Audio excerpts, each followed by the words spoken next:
Welcome to hit TV. ఈ రోజు మనతో పాటు ఉన్నారు సోషల్ యాక్టివిస్ట్ రజనీ రమ్మ గారు. నమస్కారం మ్యామ్. నమస్కారం. మ్యామ్, రీసెంట్ గా జరిగినటువంటి ఏపీలో ఇన్సిడెంట్, ఒక మహిళని రోడ్డు పైన చీర లాగేసి మరీ దారుణంగా నిల్చోబెట్టడం జరిగింది. దానిపైన ప్రభుత్వం కూడా సీరియస్ అయింది, యాక్షన్ తీసుకున్నారు. అంటే ఇలాంటి ఘటనలు అసలు విపరీతంగా పెరిగిపోతూ వస్తున్నాయి రోజు రోజుకి. అసలు దీన్ని ఏ విధంగా చూడొచ్చు అంటారు? ఇది పర్టికులర్గా ఈ కేసులో ఏంటంటే నాకు అర్థమైనంత వరకు ఈర్ష, అసూయ, ద్వేషాలతో మనుషులు రగిలిపోతున్నారు. పక్కవాడు కొద్దిగా సుఖపడితే చచ్చిపోతారనమాట. మనకున్నదానికంటే వాళ్ళకి 1% ఎక్కువ ఉంటే ఎక్కడి నుంచి వచ్చింది, ఎందుకు వచ్చింది, ఎలా వచ్చింది, వీళ్ళు ఇలా బాగుపడిపోతారా, ఇలాంటి భావాలతో చచ్చిపోతున్నారు జనాలు. ఇక్కడేం జరిగింది, ఆమెకి కనెక్షన్ బయటకు ఉందట. అది ఎప్పటి నుంచో ఒక 15 years పైనుంచే ఆమెకు ఉంది. అది ఎవరికి ఇబ్బందికరంగా లేదు. ఇప్పుడు కూడా ఏదో రోడ్లు ఏవో బాగు చేయడం కోసమో, వెడల్పు చేయడం కోసమో, లేకపోతే మున్సిపల్ కనెక్షన్స్ దగ్గర ఏమన్నా తేడా వచ్చిందా అనేది చూసుకుంటే కూడా ఆమెకున్నటువంటి ఆ బయట గోడ బయట, అంటే ఇంటి లోపల కదా ఉంటాయి, గోడ బయట ఉన్నటువంటి ఆ కనెక్షన్తో ఎటువంటి ఇబ్బంది ఎవరికీ లేదు అని ఫైనల్ అయింది. అయిన తర్వాత కూడా ఇంత కసి ద్వేషాలు ఎందుకు ఆమెను ఏదో ఒక విధంగా బాధించాలని అనుకోవడం? అంటే కొద్దిగా వాగ్వివాదాలు జరిగి ఉంటాయి, కొద్దిగా కాదు ఒక రేంజ్లోనే జరిగి ఉంటాయి. ఇది మీకేం సంబంధం, ఇది ఎప్పుడో మేము వేయించుకున్నాం కదా, ఇది ఎవరికి ఇబ్బందికరంగా లేదు కదా, ఇప్పుడు మున్సిపల్ వాళ్ళు ఉన్నారు, దానికి సంబంధించిన వాళ్ళు ఎవరన్నా ఉంటారు, వాళ్ళకే ఇబ్బంది లేదని చెప్పారు కదా, మీకెందుకు ఇబ్బంది, అది ఇదని మాటలు వచ్చుంటాయి. సాధారణంగా వస్తాయి గొడవలైనప్పుడు, అనవసరమైన మాటలు బోళ్ళని వస్తాయి. వచ్చినప్పుడు ఎవరు తగ్గరు, ఎవరి మటుకాళ్ళే ఇష్టం వచ్చినట్టు మాట్లాడుకుంటారు, వెళ్ళిపోతారు. ఇక్కడ ఏం జరిగిందంటే కక్షకు దారి తీసినాయి. ఇక్కడ నిజానికి ఆమె అంత ఇదిగా కూడా ఏం మాట్లాడలేదని చెప్తున్నారు. ఒకవేళ మాట్లాడినా కూడా 2 మాటలు అనుకోవాలి, వెళ్ళిపోవాలి, అంతవరకే. ఇక్కడ ఏం జరిగిందంటే 2 వర్గాలు అంటున్నారు కదా, ఆ 2వ వర్గం ఎవరైతే ఉన్నారో వాళ్ళు పొలిటికల్ సంబంధించిన వాళ్ళు, ఒక లీడర్. సో ఆయన తరఫు వర్గం అయినప్పుడు చిన్నవాళ్ళ మీద, పిచ్చుకు మీద బ్రహ్మాస్త్రం ఎందుకు వేయాలి? చిన్నవాళ్ళు, వాళ్ళు ఏదో బ్రతుకుతున్నారు. ఒక నీటి కనెక్షన్ ఎక్స్ట్రా ఉంటే దేశానికి వచ్చిన నష్టం ఏంటి, ఎవరికైనా వచ్చిన నష్టం ఏంటి? ఆ రోజుల్లో ఆవిడకి అవకాశం దొరికింది, వేయించుకున్నారు. ఎప్పుడైనా ఎవరికైనా వాటర్ అవసరం వస్తే కొన్ని నీళ్లు పట్టుకోండి అని అనకుండా ఉంటారా? అలా వాడుకోకుండా ఉన్నవాళ్ళు ఎవరన్నా ఉన్నారా? దానికి ఒక పైపు కూడా తగిలిచ్చి ఉంది అంటే ఎవరో ఒకళ్ళు యూజ్ చేసుకుంటున్నారని కూడా అర్థమవుతుంది. వీళ్ళు హెల్ప్ చేస్తున్నట్టే కదా. ఇప్పుడు మనకు అన్ని ఎక్కువ నీళ్ళు ఉన్నప్పుడు అవతల వాళ్ళు ఇబ్బంది పడుతున్నప్పుడు నీళ్ళు ఇవ్వకుండా ఎవరు ఉండరు, అంత కఠినంగా ఎవరు ఉంటారు? ఏదో ఒక వాళ్ళిద్దరు మధ్యన అండర్స్టాండింగ్తో నీళ్లు తీసుకుంటూ ఉంటారు, ఇస్తూ ఉంటారు. మిగతా వాళ్ళకి ఏంటి మంట, తేరగా వచ్చింది తీసుకుంటారు, దానం చేసుకుంటారు. ఇలా అన్నెసరీ ఆలోచనలు, అన్నెసరీ మాటలు కక్షలకి దారితీస్తాయి. ఇరుగు పొరుగు వాళ్ళకే నచ్చదు, కడుపు మంట. ఇప్పుడు 2వ వర్గం వాళ్ళు ఎవరైతే ఉన్నారో వాళ్ళు ఎక్కువ రేజ్ చేసేసారు ఈ సమస్య, అంతే కదా. వీళ్ళ వైపు వాళ్ళు సపోర్ట్ చేస్తే ఇటువైపు వాళ్ళు గొడవ, ఎవరైతే గొడవ పెట్టుకున్నారో వాళ్ళు చాలా దూరం వెళ్ళటం వల్ల పొలిటికల్ వాళ్ళు దిగటం. అంటే ఇంకా లోపాయికారి విషయాలు మనకి వద్దు, ఎక్కువ మాట్లాడద్దు, అంతవరకు మనకు తెలిసిన సమాచారం. వాళ్ళేంటి ఇప్పుడు అటాక్ చేయాలి, ఆమె మీద రివెంజ్, కక్ష తీర్చుకోవాలి. ఎందుకు తీర్చుకోవాలి అనేది పక్కన పెడితే, తీర్చుకోవాలి, ఎలా తీర్చుకోవాలి, వాళ్ళు ఒక మార్గం, ఒక ప్లాన్ చేశారు. ఏంటంటే ఒక ఆడవాళ్ళు గొడవకి వెళ్ళినా మగవాళ్ళు గొడవకి వెళ్తే మగవాళ్ళు వెళ్ళారు ఆడవాళ్ళ మీదకి అంటారు. మరి ఆడవాళ్ళు వెళ్తే ఆడవాళ్ళకి తెగదు, విషయం తెగదు. అనవసరంగా చిలికి గాలివాన ఎసెన్స్ లేని గొడవలు అవుతూ ఉంటాయి అక్కడ. అప్పుడు ఆటోమేటిక్గా మగవాళ్ళు ఇన్వాల్వ్ అవ్వాలి, వాళ్ళ భర్తలో వీళ్ళ భర్తలో బంధువులు మగవాళ్ళు అందరూ ఇన్వాల్వ్ అవ్వాలి. అప్పుడు ఇంకా మగవాళ్ళకి మళ్ళీ గొడవలు అవుతాయి. తెలివిగా ఏం చేశారంటే వీళ్ళు అంటారు కదా, ట్రాన్స్జెండర్స్ ఎవరో హిజ్రాలో వాళ్ళని వాడారు, ఇక్కడ వాళ్ళని పంపించి అటాక్ చేయించారు. వాళ్ళేంటి, వాళ్ళకి చెప్పుకోవడానికి స్త్రీ రూపంతో ఉంటారు, బలం అనేది మగవాళ్ళకి అంటే బలం ఉంటుంది. ఇంకా చెప్పాలంటే మగవాళ్ళకన్నా దారుఢ్యంగానే కనిపిస్తారు వాళ్ళు, ఇంకా ఎక్కువ బలంగానే కనిపిస్తారు.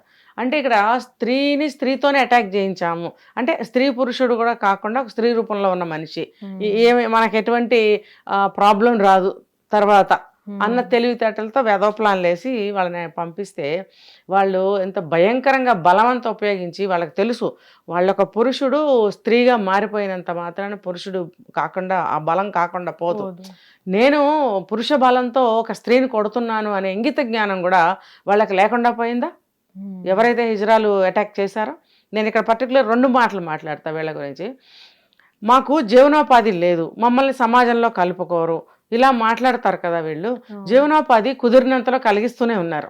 ఇప్పుడు పోలీస్ రిక్రూట్మెంట్, ట్రాఫిక్ పోలీసుగా ఏంటి, ఇప్పుడు వాళ్ళల్లో కూడా చదువుకుని డాక్టర్ అయ్యి సేవలు అందిస్తున్న డాక్టర్లు ఉన్నారు తెలుసా దేశంలో. ఉన్నప్పుడు మీకు ఎక్కడ అవకాశాలు దొరకట్లేదు? మీరు సభ్యతగా పద్ధతిగా మీరు గనక జీవనాన్ని కొనసాగిస్తే ఏమవుతుందంటే, దీనికన్నా ముందు ఒకటి చెప్తా, జనాలు భయపడే విధంగా మీరు ప్రవర్తిస్తున్నారు. కానీ మీరు ఒక సభ్యతగా ఒక పద్ధతిగా మీరు కానీ ప్రవర్తించినట్టయితే ఏనాడో మీకు సమాజంలో కొన్ని అవకాశాలు కల్పించి ఉండేవారేమో అని నాకు అప్పుడప్పుడు అనిపిస్తూ ఉంటుంది.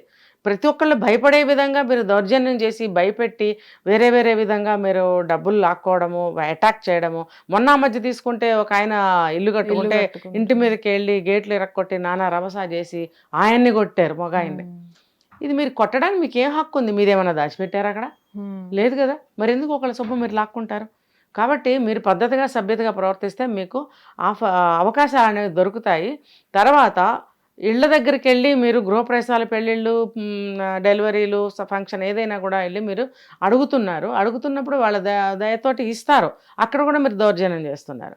ఇప్పుడు వీళ్ళని బాధ్యత ఉన్నటువంటి లీడర్స్ కూడా వీళ్ళని చెడుగా ఉపయోగించడం అనేది ఎంత దారుణం అంటే, ఇక్కడ హిజ్రాలు కూడా ట్రాన్స్జెండర్స్ కూడా ఒక విషయం ఆలోచించాలి.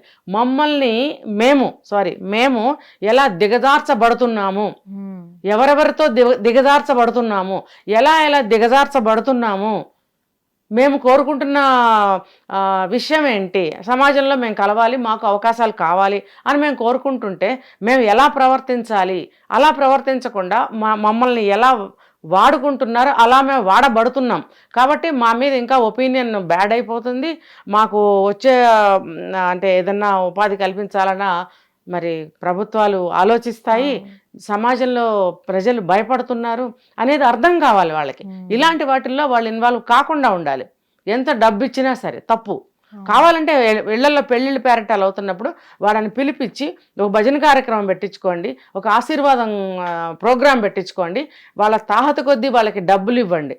ఈ ట్రాన్స్జెండర్స్కి కానీ హిజ్రాలకు కానీ నేను చెప్పేది ఏంటంటే, వాళ్ళు కూడా సోదరులే గారే మనం అనుకోవటం కాదు, నిజమే. వాళ్ళు మనుషులే, ఒక అమ్మకి పుట్టిన వాళ్ళే. వాళ్ళు గౌరవంగా బ్రతకాలని నేను చాలాసార్లు వీడియోలో చెప్పాను. మళ్ళీ ఏం చెప్తున్నానంటే, అమ్మ మీరు బ్రతకడానికి మీకు డబ్బు కావాలి అనుకుంటే వెళ్ళండి.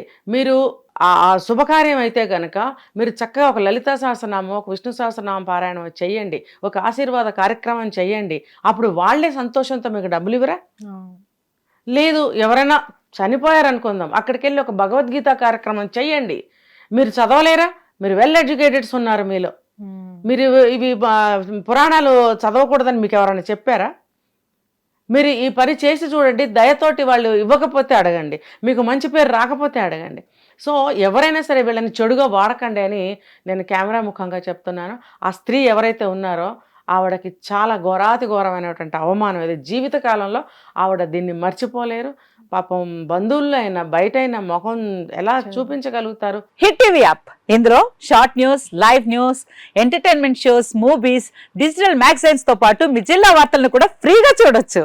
ఇంకెందుకు ఆలస్యం, వెంటనే హిట్ టీవీ యాప్ ని డౌన్లోడ్ చేసుకుని ఫ్రీగా ఎంటర్టైన్మెంట్ పొందండి. Hit TV app, hit TV app, please download hit TV app. Hit TV app ని ఫ్రీగా డౌన్లోడ్ చేసుకుని ఎంజాయ్ చేయండి. మీకు నచ్చిన ఎంటర్టైన్మెంట్ కోసం హిట్ టీవీ యాప్ ని ఫ్రీగా డౌన్లోడ్ చేసుకుని ఎంజాయ్ చేయండి. హిట్ టీవీ యాప్ ని డౌన్లోడ్ చేసుకుని ఆస్వాదించండి, ఆశీర్వదించండి. ఇంతమంది సెలబ్రిటీలు హిట్ టీవీ యాప్ ని డౌన్లోడ్ చేసుకోండి అని చెప్తున్నారంటే ఎంత మంచి యాప్ ఆలోచించండి.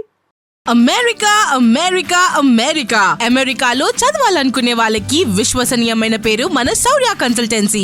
UK లో 1 year masters, UK లో 1 year masters, 2 years work permit up to 5 years visa. Contact Saurya Consultancy. Contact 89851 89851.